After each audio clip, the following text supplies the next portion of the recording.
toda la década de los 60 se caracterizó en buena medida porque mucha gente empezó a darse cuenta del deterioro del sistema. Esto es muy peculiar porque no era visible a primera instancia. Estamos hablando de la época en que el Estado mexicano está más consolidado, cuando es más fuerte que nunca, cuando cuando la presencia del presidente como monarca sexenal es absoluta e incuestionada.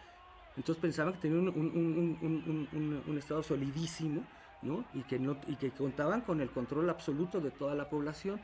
Y eran sordos totalmente a cualquier voz que les planteaba que las cosas se estaban resquebrajando, que por dentro todo el sistema se estaba desmoronando, como se vio en el 68. Entonces ocurre esta evolución en México cuando en el mundo estamos en el momento de la crisis de las libertades, en el momento de las confrontaciones, en el momento confrontaciones hasta en el caso de Estados Unidos con la autoridad misma. Bueno, Martin Luther King, esas son las etapas esas, el asesinato del presidente Kennedy, en fin.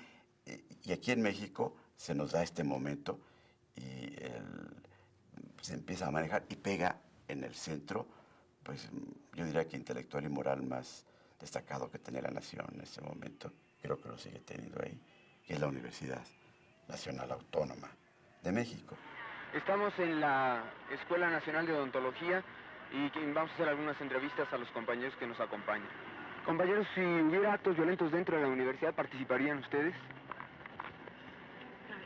Bueno, siempre y cuando los actos violentos se entendieran por agresión, tanto agresión física, creo que todos los estudiantes en un caso de agresión física estarían dispuestos a reaccionar en la misma manera. Agresión siempre ha habido en la universidad y la hay, no física. De muchas otras maneras hay agresión, pero si hubiera actos violentos estaríamos dispuestos a responder en la misma manera, con actos violentos. ¿Qué piensan ustedes, compañeros? Que dadas las circunstancias a las que estamos siendo objeto los estudiantes, va a llegar el momento en que la madurez del estudiante, si no se le hace caso verbalmente, va a recurrir a los actos violentos, como está sucediendo en París y como ha sucedido en otras universidades en América. Creo que era una actitud pues que tenía que ver con el entorno general, ¿no? de lo que fue esto.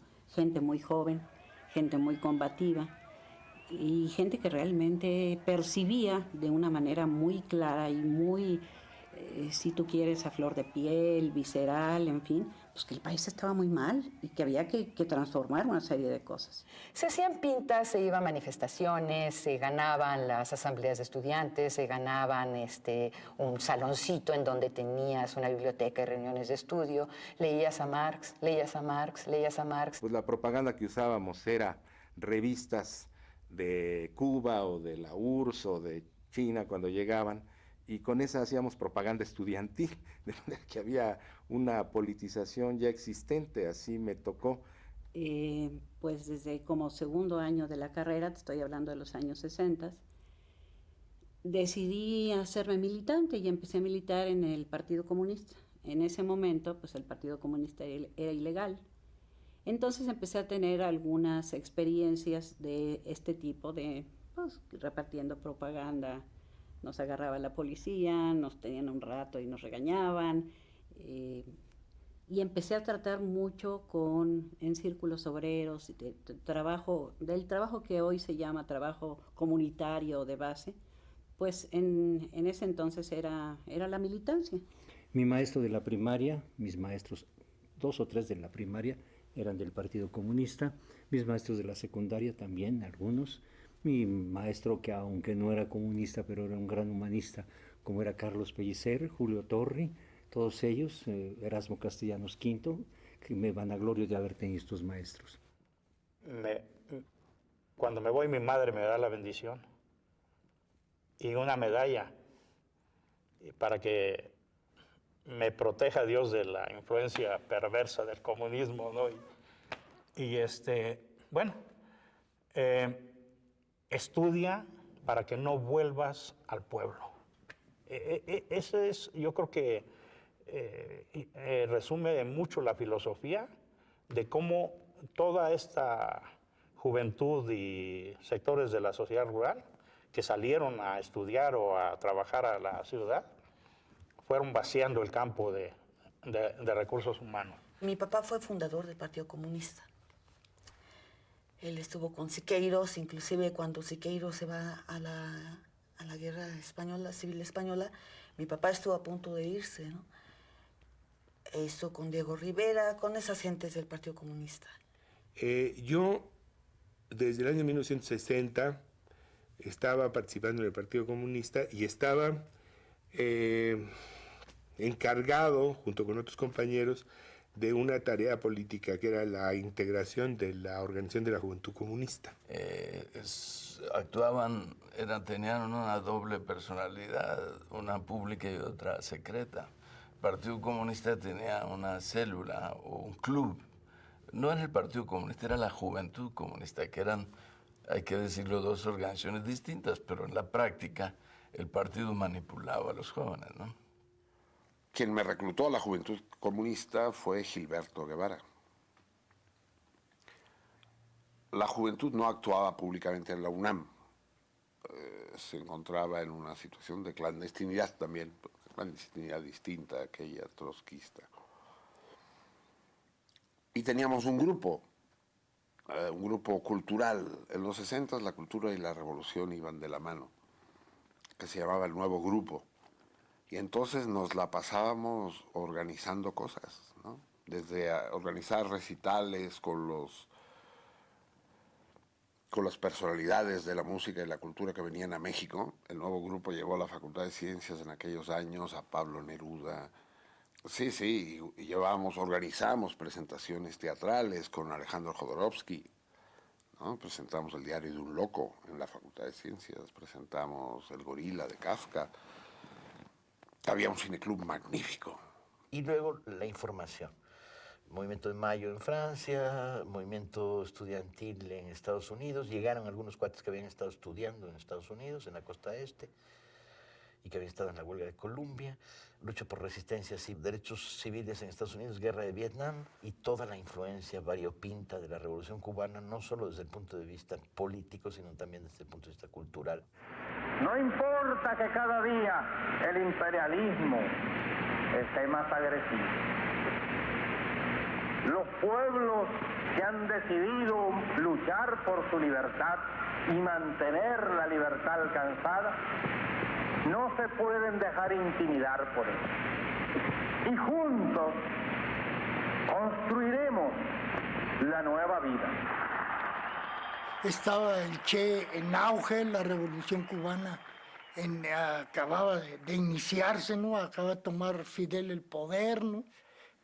Y veíamos la posibilidad real del hombre nuevo que buscaba el Che. Pero era sobre todo la imagen de la rebeldía, como había sido antes del Che James Dean. Todos habíamos pasado por la etapa de James Dean y la pose, sí, y todo. Y entonces, bueno, yo tenía dificultades para asumir eso porque no tenía nada que reprocharles a mis papás. De pronto se crea una intolerancia y una animadversión total del mundo adulto hacia el mundo juvenil. Los chavos son rebeldes sin causa, ¿no? No tienen ningún motivo para rebelarse. ¿Por qué viven en el país perfecto? Tenemos crecimiento del 7%. Hay amplias libertades, facilidades para todo el mundo. Y no pueden entender que entonces los chavos se vistan diferente, hablen diferente y traten de buscar sus propios espacios de expresión fuera de los medios del sistema. Venía mucho también del pandillerismo estadounidense que se había puesto relativamente de moda con el chavo de James Dean, ¿no? El pantalón de mezclilla, la camiseta blanca, los tenis, la navaja de botón.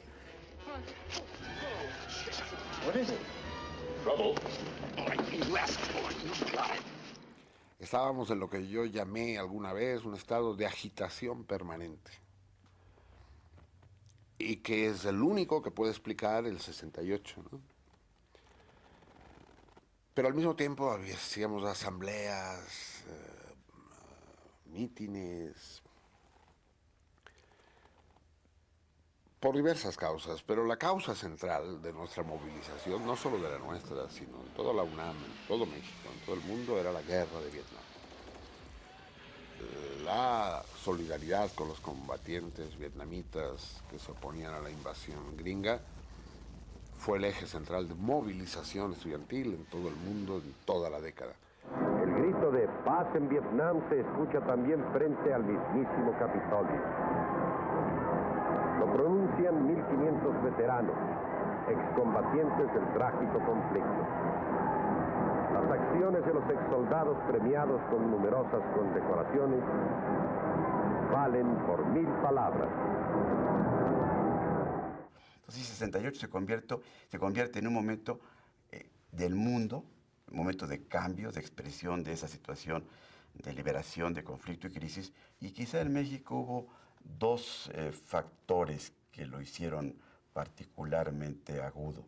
De una parte, la lucha por la sucesión presidencial, con un presidente fuerte, autoritario, experimentado, que era el señor Díaz Ordaz, ¿no? Ese juego entre la sucesión presidencial y la Olimpiada, lo que en México le da una característica especial.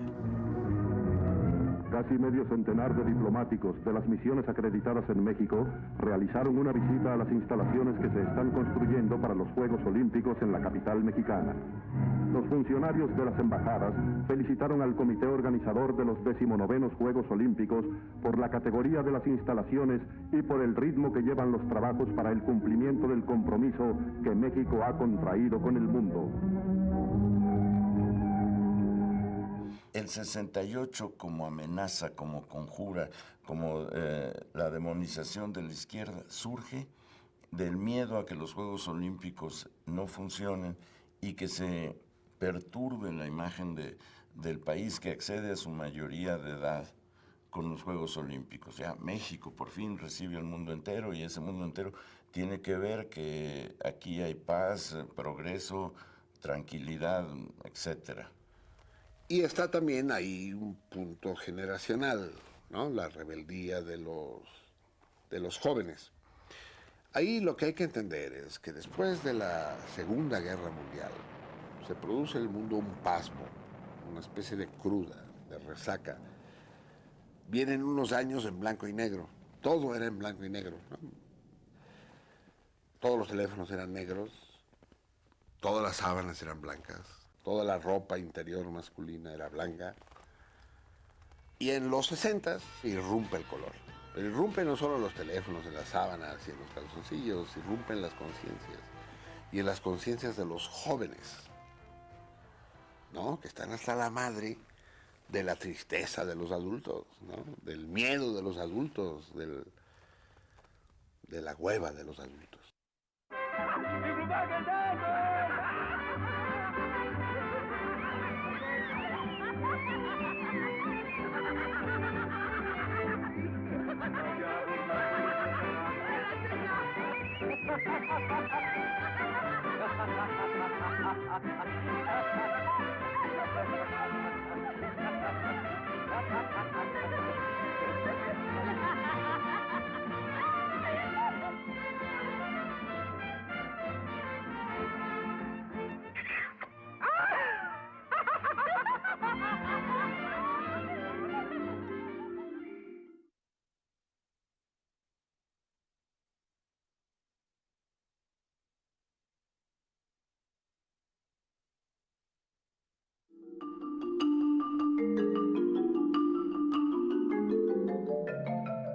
Durante la campaña hay un póster donde está Díaz Ordaz semi-inclinado, besando la mano de su padre, y la leyenda dice, el que sabe obedecer sabrá mandar. Y esta idea de presentar la obediencia incondicional al progenitor como muestra de sabiduría. Entonces, ¿qué podía esperarse de un presidente de la República que era esta clase de individuo? Un individuo que besaba, para saludar a su padre le besaba en la mano como si fuera un obispo o un dignatario eclesiástico y le hablaba de usted, ¿sí? ¿Qué podía esperarse de una persona así?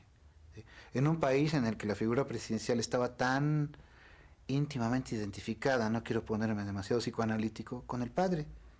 Pues yo creo que era una personalidad muy autoritaria, educada en el código de mandar y obedecer. precisamente porque creció en ese ambiente, en un sistema político muy vertical, donde pues en la juventud uno obedece a sus superiores y luego va ganando terreno y luego él espera que los que están jerárquicamente en una posición inferior pues lo obedezcan a uno de la misma manera, y el presidente pues había llegado a la cúspide de la pirámide. Era un padre extraordinariamente autoritario, y que como buen padre autoritario le tocó la venganza divina de tener un hijo hipioso, que era Alfredito, que era rock and rollero. Un tiempo me anduvo buscando a mí, me invitó a su casa, porque tenía unas instalaciones para oír música absolutamente sensacionales. Y entonces nos dábamos un toque, pero era horrible estarse atizando sabiendo que estaban a tu alrededor 5,000 guaruras, ¿no? O que te andaban siguiendo en un carro. Y yo dije, no, yo de estas amistades como que no.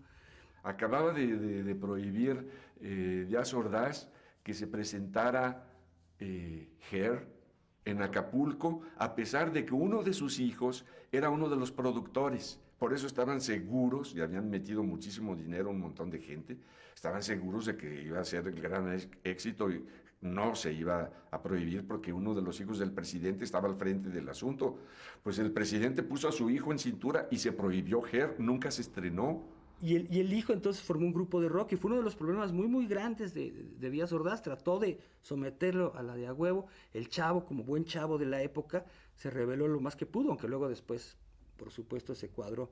Pero en ese momento lo que logró fue que Díaz Ordaz detestara a ese tipo de chavos. Odiara con toda su alma a los rock and rolleros, odiaba a esos pinches marihuanos, ¿no? Y entonces por eso fue tan dura la represión contra los chavos de la contracultura y contra los chavos en general.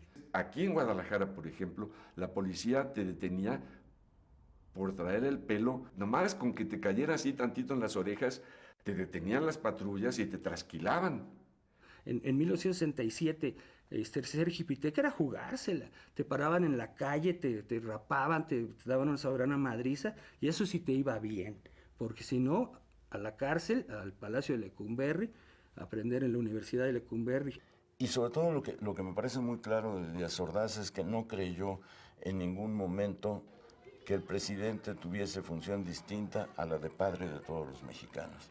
Esa idea de la paternidad responsable, que después se ha convertido en un eslogan hueco, en él encarnaba con la ferocidad enorme que uno puede ver en Fernando Soler, en La Oveja Negra. El clima era muy asfixiante, las atmósferas eran muy, muy opresivas, el autoritarismo, el racismo, el clasismo, el machismo, todas estas cosas eran pero totalmente arraigadas. Y si el gobierno, ante cualquier manifestación de descontento, tenía la respuesta automática de reprimir, esto se trascendía a todas las, como círculos concéntricos, a todas las áreas de la sociedad.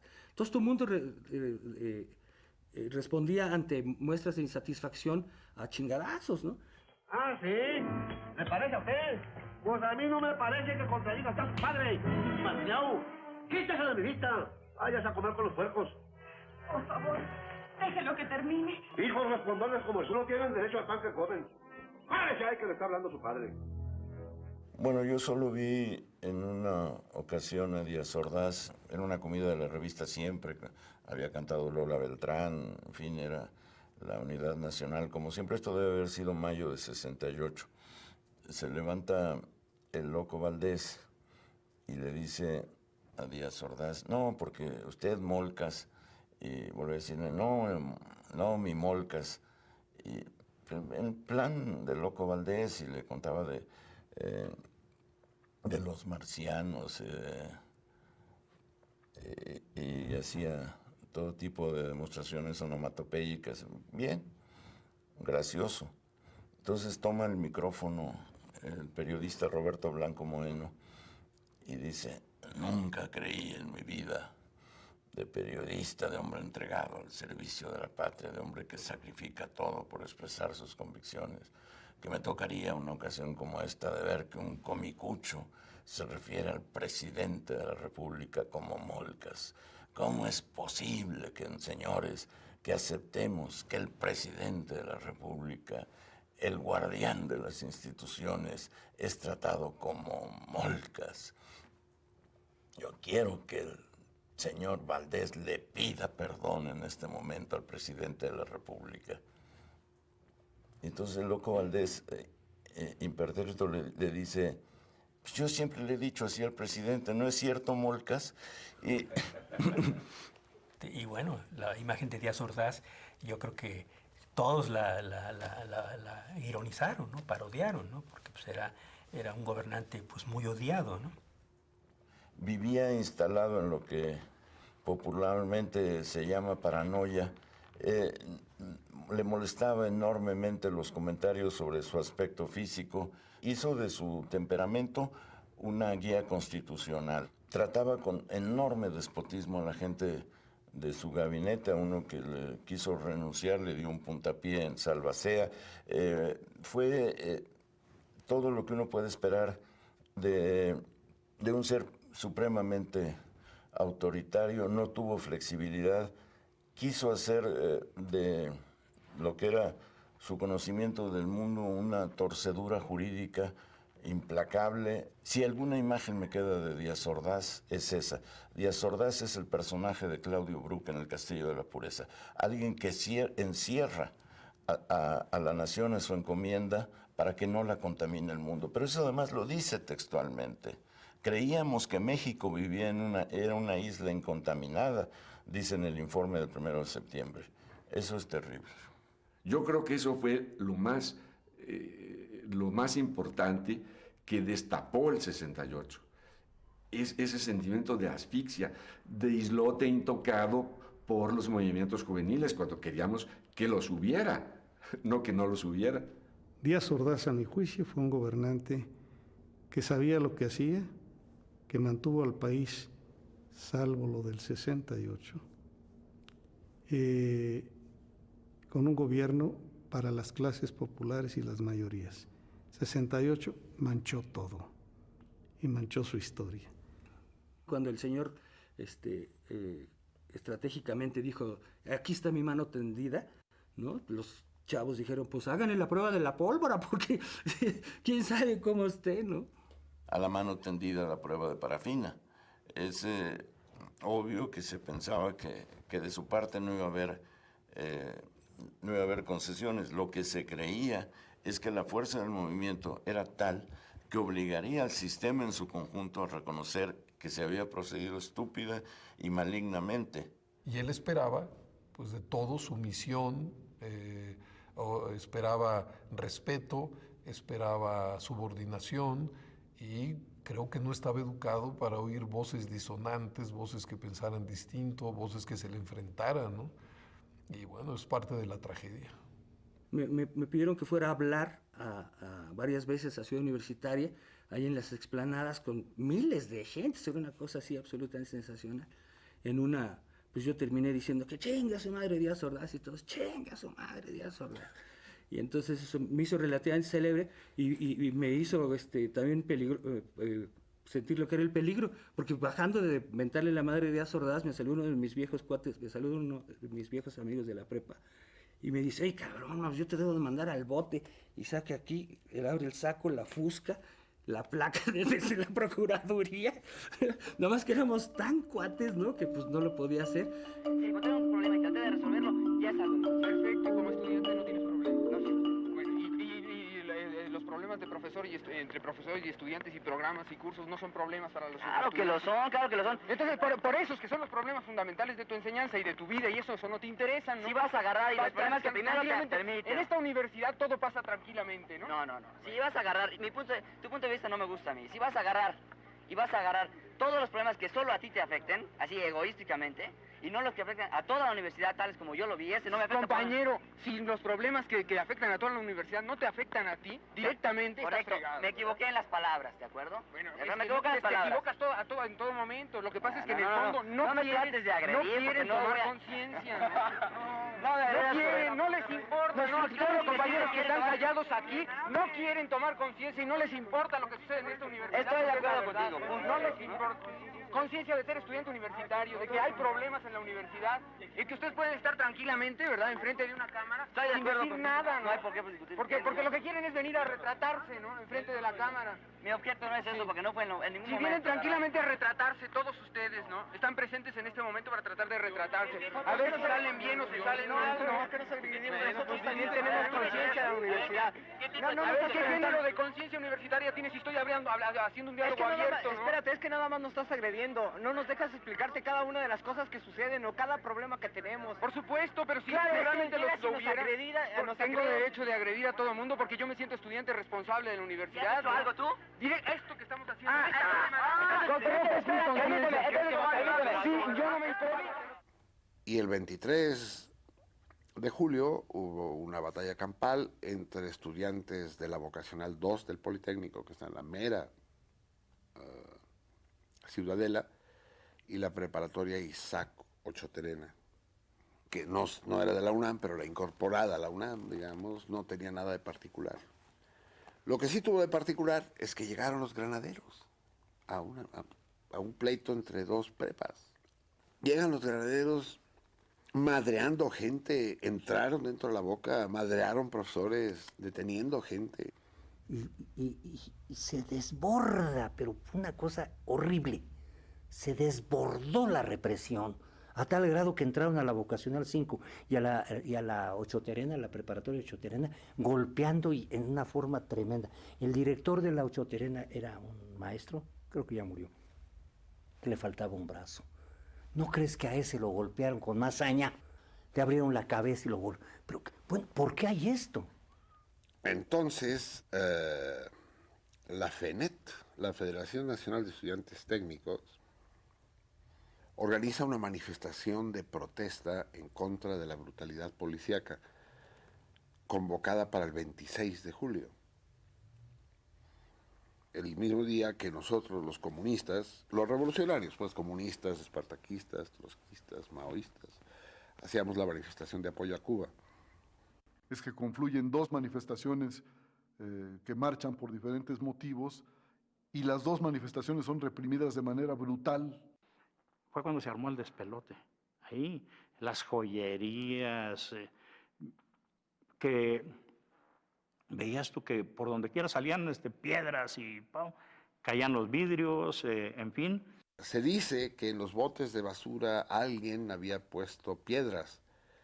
Entonces apedrean las vitrinas de los comercios de lujo que había entonces ahí sobre Avenida Juárez y se detiene un chingo de gente. Ahora se dice, y mucho se comentó, que era una provocación para que saliéramos a protestar los rojillos. Y como ya venían las Olimpiadas, tráiganselos para acá. Les damos una encerradita y aquí los tenemos y ya controladitos, porque estos nos van a querer boicotear o no quién sé qué cosa quieren hacer con el dichoso maldito circo. Grupos de agitadores incrustados en el sector estudiantil han amenazado con sabotear los próximos Juegos Olímpicos. México, al aceptar la sede olímpica, lo hizo confiado en que su juventud apreciaría esta contribución positiva a la humanidad y que permitiría a nuestras nuevas generaciones entrar en contacto con otras culturas e ideologías. Cualquier atentado contra el buen éxito de los Juegos Olímpicos es simple y llanamente una traición a la paz.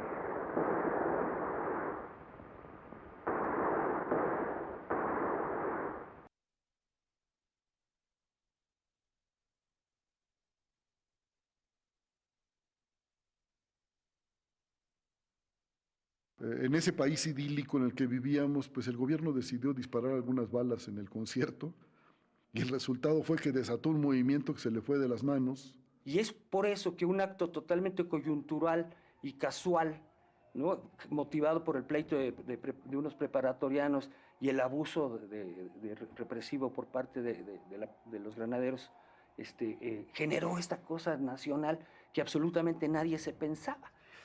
Ahí lo que ves son provocación, vitalidad juvenil, capacidad de protesta, saqueo, resistencia Y lo que sucede siempre, un estallido que genera una dinámica, quién sabe a dónde conduce, pero que de pronto se concreta como la incapacidad de soportar más. Los chavos salieron a fajarse con los policías en serio, tomaron palos, tomaron botellas, hacían bombas molotov, tiraban piedras, y guerreaban con absoluta ferocidad, ¿no? Y los policías trataban de contenerlos y nomás no pudieron. Tuvieron que traer el ejército, y el ejército, acostumbrado a que nadie se le pusiera enfrente, ¿verdad? Dijo, pues se trata de meterse en la escuela y tomar a estos chavos. Tráiganse la bazuca y mocos el bazucazo al portón divino barroco de la preparatoria número 1, que fue lo primero que hizo tener una conciencia a la sociedad de que algo andaba mal en las formas de control del ejército. Bazucazo. Tú sabes lo que es el bazucazo. La bazuca es un arma que se usa contra un blindaje mínimo de 2-3 pulgadas. Así que el poder destructivo es terrible. Por supuesto, está el soldado hincado, pues la han visto, ¿no? La fotografía con la bazuca, pero una bazuca te da la idea de que desde el principio querían acabar con esto para que la Olimpiada que nadie amenazaba se realizara en paz. Y lo que cambia las cosas es cuando el ejército comete la indignidad y la barbaridad por orden superior, obviamente, porque así operan los ejércitos en todo el mundo, de abrir con un bazucazo la puerta de San Ildefonso de la preparatoria universitaria. Eso era absolutamente, desbordaba cualquier cosa, ¿no? Que ya había habido otros momentos, sí, que en el Politécnico, pero esta era nuestra casa y esta era la puerta de la preparatoria. No me tocó a mí, pero sí a muchos de los profesores más distinguidos hicieron su preparatoria ahí. Barros Sierra, ahí su preparatoria. Entonces, como si llega y le dicen, te pusieron un bazucazo a la puerta de la casa donde naciste, o de la casa de tus papás, o de la casa donde estudiaste tu preparatoria, fue profundamente ofensivo. En la noche en que supimos que habían tumbado el ejército la puerta de San Ildefonso de un bazucazo, entonces, bueno, pues la cosa iba ya a mayores. No solamente nosotros lo vimos así, sino el rector, el ingeniero Barros Sierra. Barros Sierra al día siguiente puso la bandera en rectoría, la bandera a media asta. Él iba en la historia con la bandera, a ponerla en el asta y ponerla a media asta, lo cual era para el presidente de la República una mentada de madre. El movimiento estudiantil lo inicia el rector. De eso no tengo la menor duda. Sin esa seriedad de una autoridad, además del prestigio que tenía Barros Sierra, no tiene la garantía de legalidad y legitimidad del movimiento. Y ahí concurrimos los del Politécnico a solicitarle al ingeniero Barros Sierra que nos permitiera participar en la marcha. Esto era un asunto muy delicado porque había una estigmatización tan extrema que prácticamente mencionar estudiantes del Politécnico era equivalente a, bueno, el calificativo más general era vándalos, ¿no? Y a los actos de vandalismo y a la violencia y a no sé cuánto. Digamos que para entenderlo es preciso acotar que el Politécnico y la universidad eran los dos grandes centros educativos del momento y nos llevábamos mal, o sea, no nos veíamos nunca, no teníamos relaciones, excepto si en el cuadro familiar se daban, o en los partidos de americano, ¿no? Donde nos encontrábamos para partirnos la madre y arrojarnos monedazos. Entonces los del Politécnico, Raúl Álvarez entre otros, van a ver a Barros Sierra y le dicen, bueno, le van a pedir permiso, permite usted que también el Politécnico participe en la marcha. Y dice, ¿cómo no? Esta es una marcha de todos los estudiantes. Bienvenidos. Nosotros inclusive fuimos un grupo a exigirle al doctor Ríos Massieu que también encabezara la manifestación, ¿no? Y habíamos hecho la propuesta de que saliéramos ustedes de aquí de la universidad, nosotros del Politécnico, pero con nuestro director general. Claro, nunca fueron. Y fue la primera vez en la historia en donde en el campus universitario se oyó Poli Uni vencerán, porque llegaron los politécnicos. Y Barrosierra muy emotivamente, hijo, yo también me estoy emocionando. Barrosierra me acuerdo que dijo, bienvenidos compañeros politécnicos. Marchemos a mostrar nuestra discrepancia. Será también para nosotros un motivo de satisfacción y orgullo que estudiantes y maestros del Instituto Politécnico Nacional, codo con codo, como hermanos nuestros, nos acompañen en esta manifestación. Bienvenidos. La decisión de Barrosierra de confianza, y más que de protección,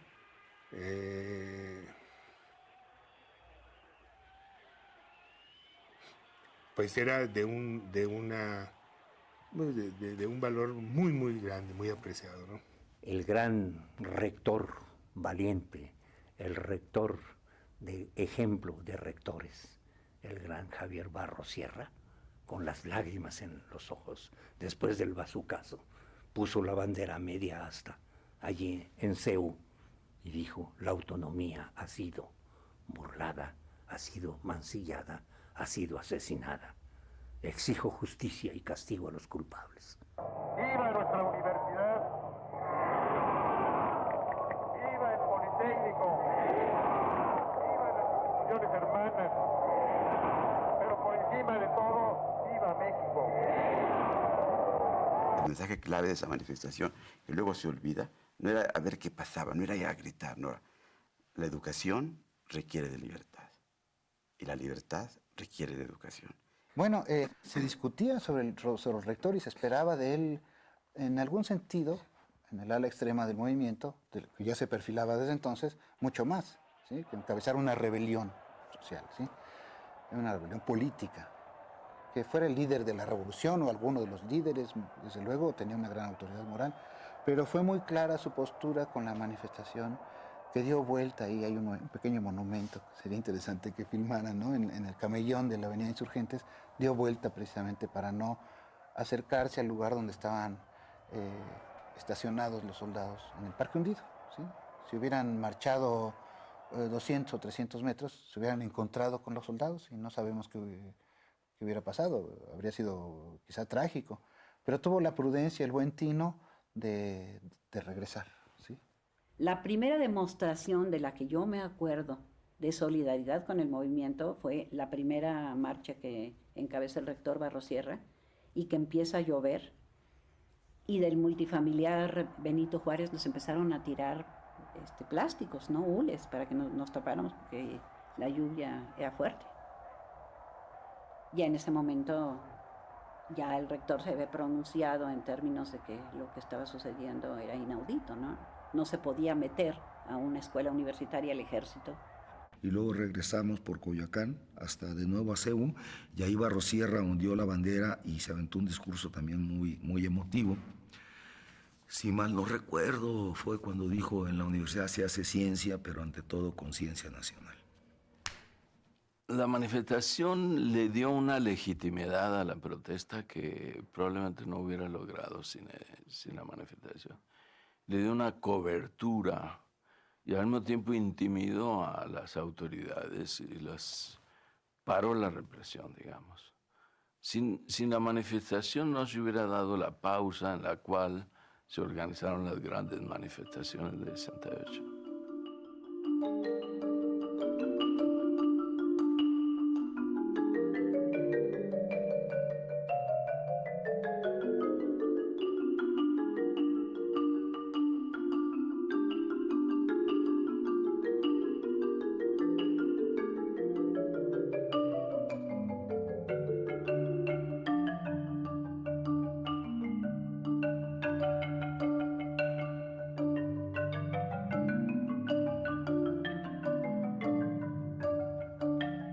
Viva la discrepancia, ¿no? Es decir, cuando todos son coincidentes, y todo es igual, y todo está plano, Cuando todo esté plano, pues todo está muerto, ¿no? La discrepancia como un instrumento de creatividad. Pero la frase fue seca, terminante y una. Viva la discrepancia, ¿no? Viva la discrepancia es un ejercicio político. La autonomía es una construcción cultural más amplia que la política. La autonomía es, cuando dice,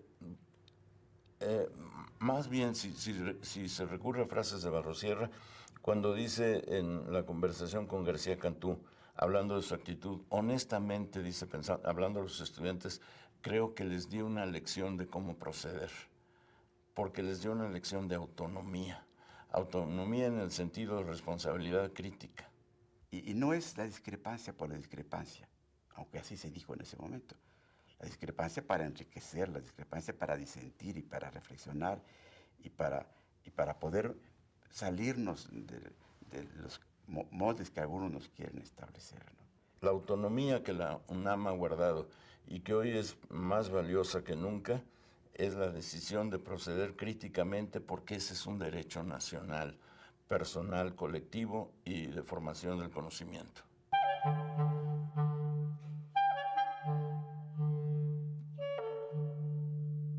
Es que el Consejo Nacional de Huelga no era homogéneo, no era un partido político. Y por lo general, pues los dirigentes siempre fueron aquellos jóvenes que ya habían tenido una militancia previa. Recuerdo, sí, con mucha claridad las discusiones para establecer el pliego petitorio. Pero el desafío fue o dar una respuesta al pliego petitorio antes de 72 horas o estalla una huelga nacional. Se conquista el Zócalo por primera vez en la historia el 13 de agosto, ¿no? Entre cientos de miles de gente y crea una efervescencia verdaderamente increíble.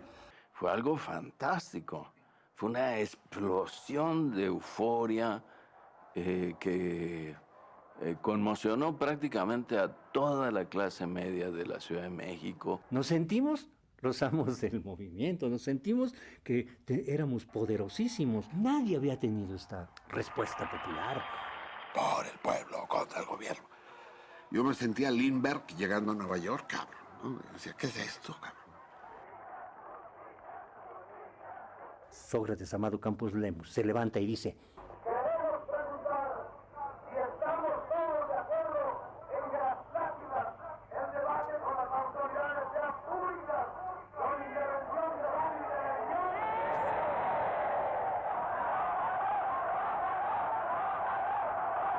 Se abrieron las puertas del Palacio Nacional y adentro había tanquetas, cosa que no sabíamos. Había tanquetas y salieron, y fuera de aquí.